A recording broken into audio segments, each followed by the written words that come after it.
এই গোটেই বিষয়বোৰ আমি বিৰোধী ঐক্য মঞ্চৰ ভিতৰত আলোচনা কৰিছোঁ।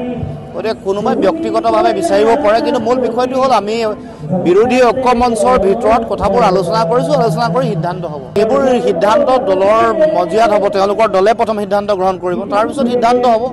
গতিকে মই ভাবোঁ যে কংগ্ৰেছ দলে যাক উপযুক্ত বুলি ভাবে, যোনে এই যোৰহাট লোকসভা সমষ্টিত যোন খেলিলে বিজেপি দলৰ প্ৰাৰ্থীগৰাকীক পৰাভূত কৰিব পৰা সক্ষমতা আছে, উইনেবিলিটি আছে, তেওঁলোকক দায়িত্ব দিব, তেওঁলোকক প্ৰাৰ্থিত্ব দিব, তাৰপিছত যুঁজ হ'ব, নিশ্চয় জয়লাভ কৰিব। কাৰণ এইবাৰ সমগ্ৰ ভাৰতবৰ্ষতে বিজেপিৰ বিৰুদ্ধে ৰাইজ সজাগ সচেতন হৈছে।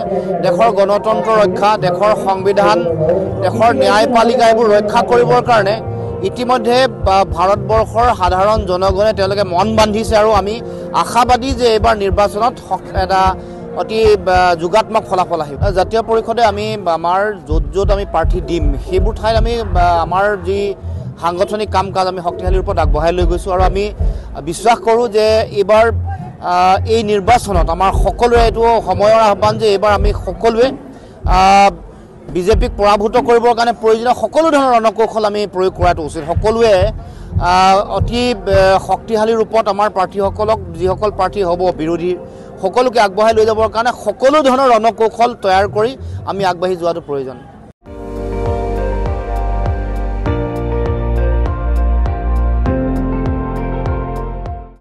আপুনি চাই আছে ND24, সৰ্বশ্ৰেষ্ঠ নহয় সৰ্বোত্তমৰ দৌৰ।